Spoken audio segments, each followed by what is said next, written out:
So now we're going to talk about what it's like to have a crisis during the day and then having a crisis in the middle of the night. So when you feel a crisis coming on and you're working, like what does that look like? So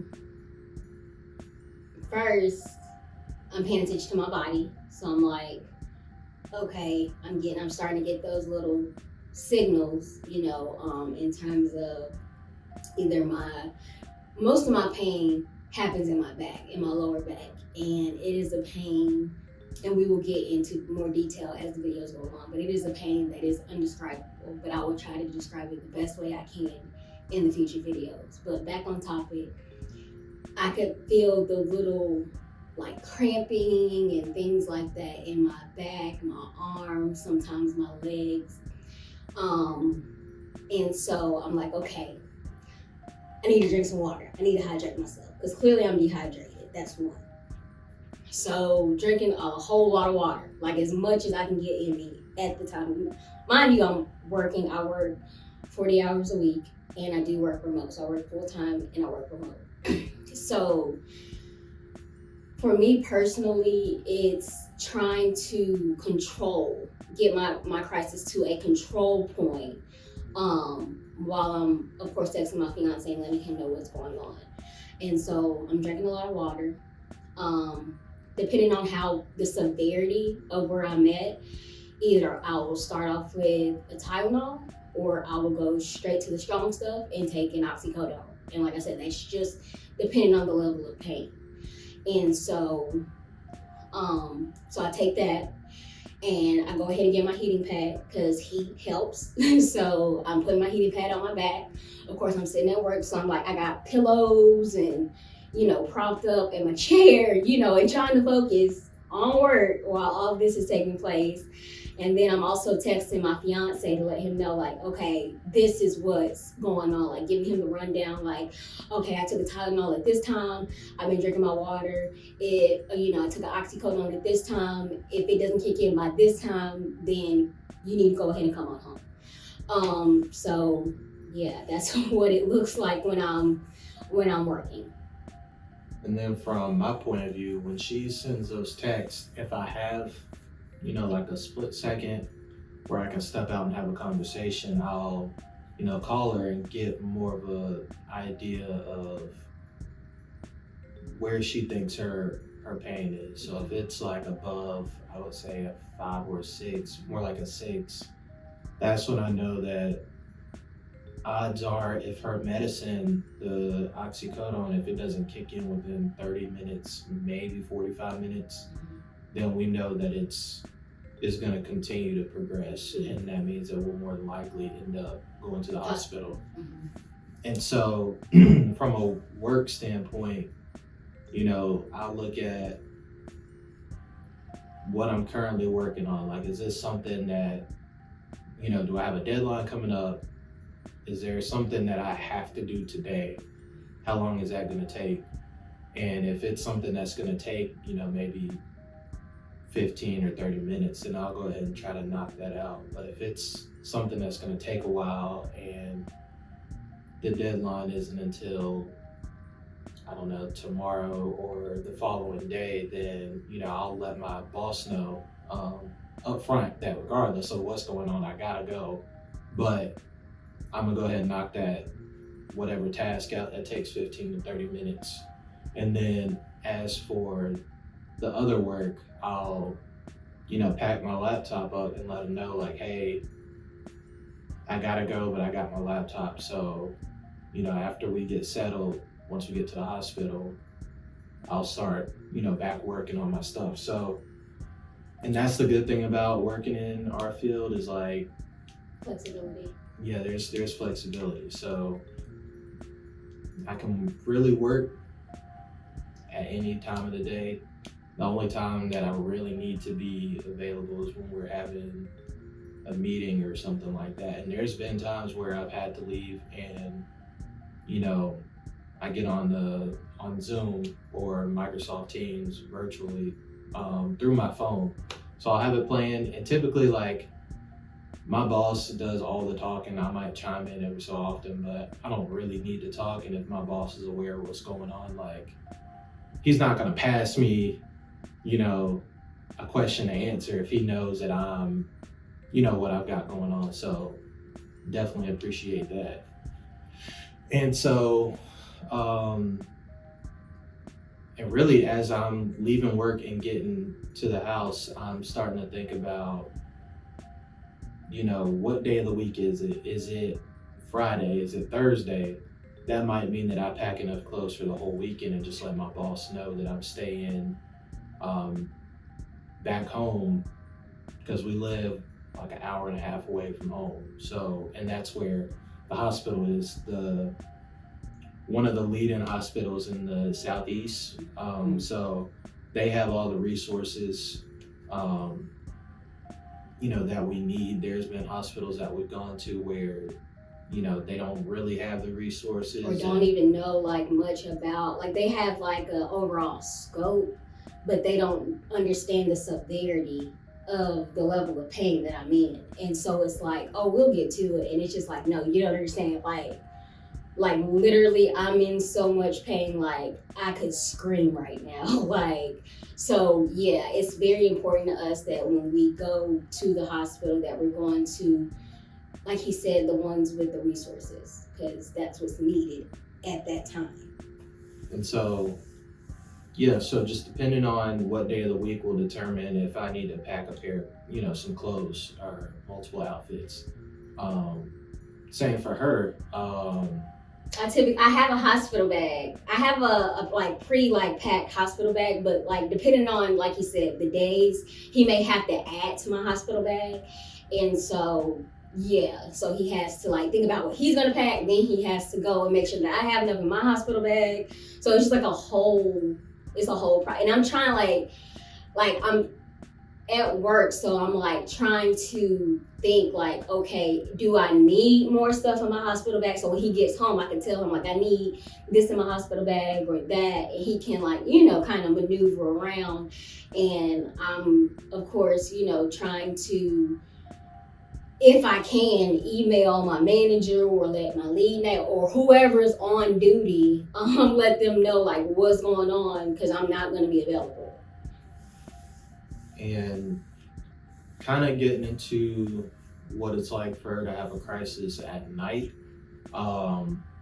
Sometimes we'll know that she's starting to feel stuff, but she'll take some medicine and try to go to bed. Mm-hmm. But again, mentally, I'm already preparing for it. If that medicine doesn't kick in, you know, what I need to do. And then sometimes like you know, she's fine whenever I come to bed, because I go to bed really late. So yeah, I'm the 8:30, 9 o'clock, like 10 o'clock at the latest, and he's the early morning.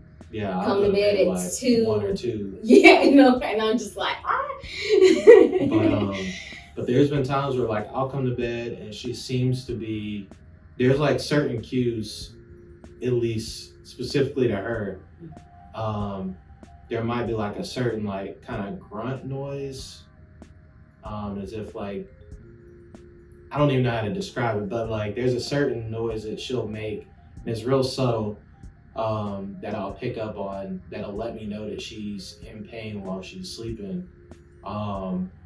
Sometimes she'll like curl up in a ball.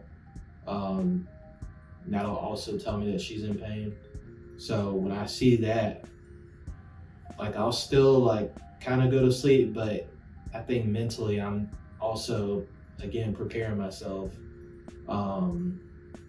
because I can tell that she's in pain and she's like, her body's trying to fight it off. Mm-hmm. And it's that like middle of the night, like the pain itself is bad. But like when you have a pain so bad that it wakes you up out of your sleep, like that is on another level. And so like, first of all, you're literally just trying to like wake up. But like when you get up and you feel that pain in your body, like it's like no other.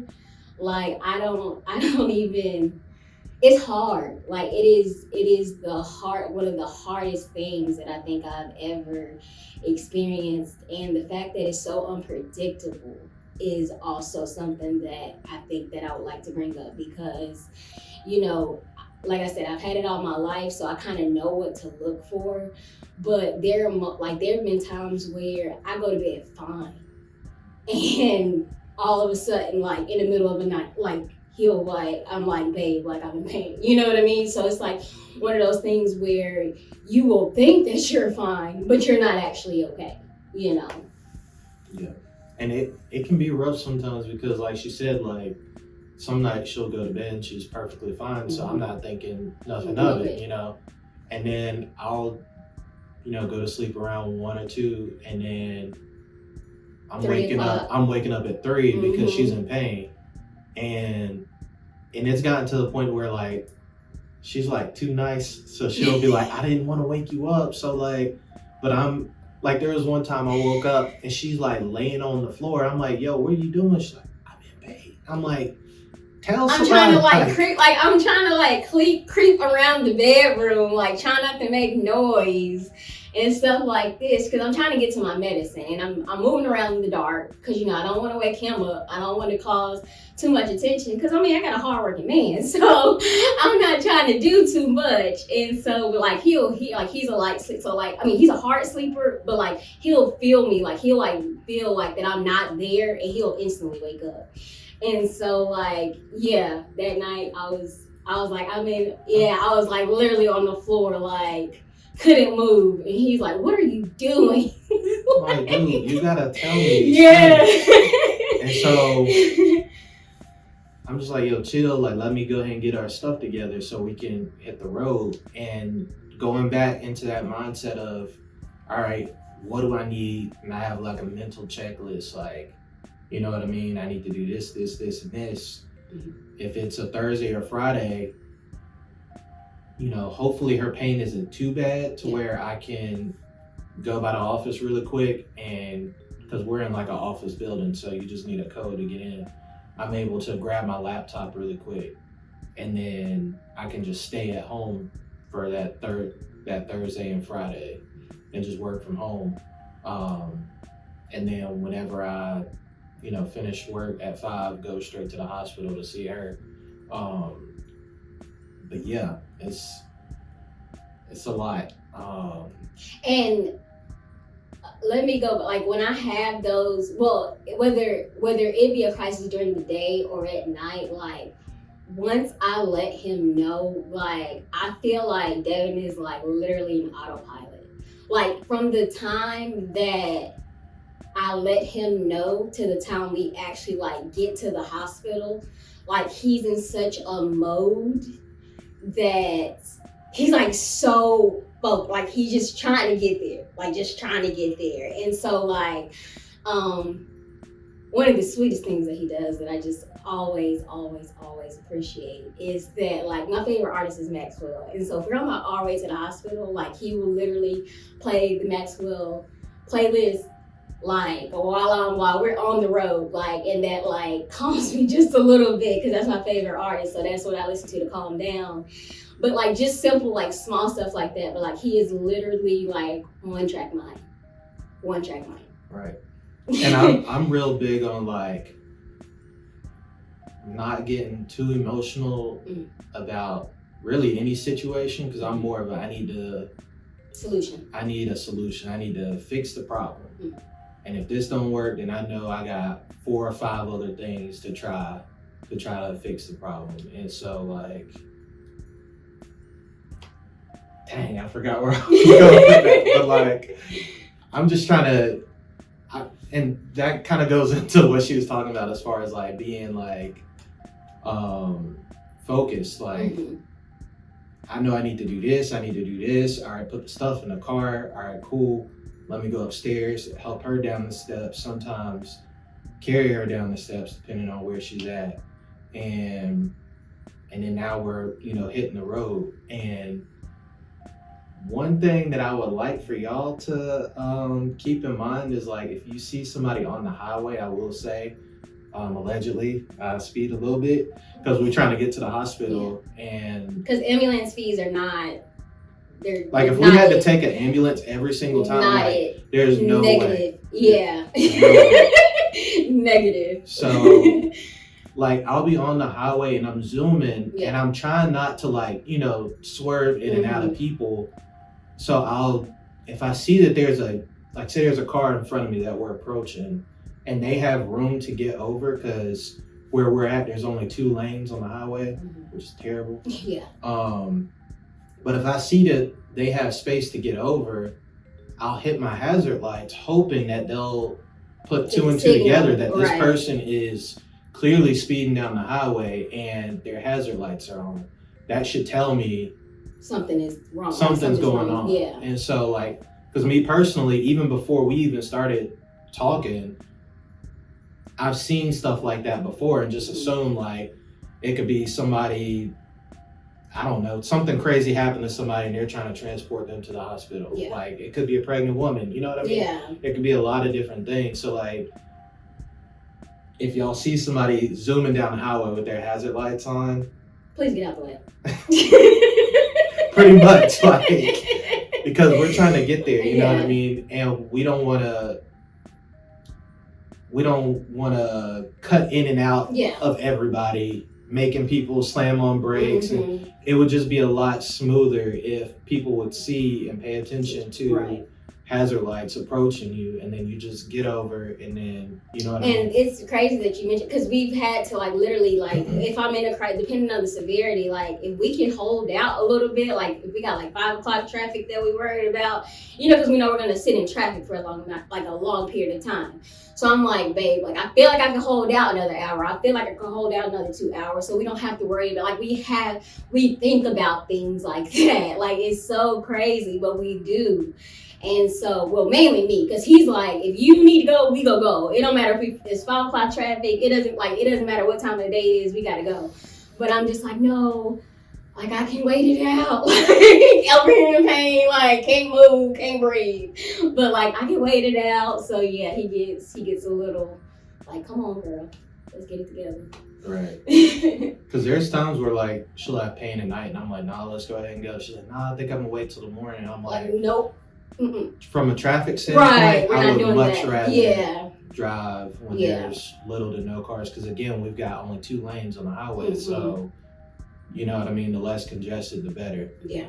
But yeah, that's pretty much how kind of hectic it can be whenever you know she's having a crisis.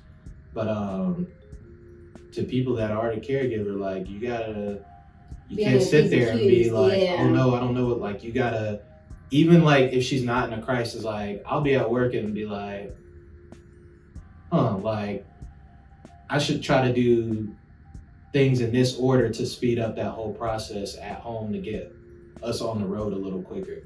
So I'm already mentally going through a situation that's not even currently happening just to prepare myself for when it does happen. So yeah.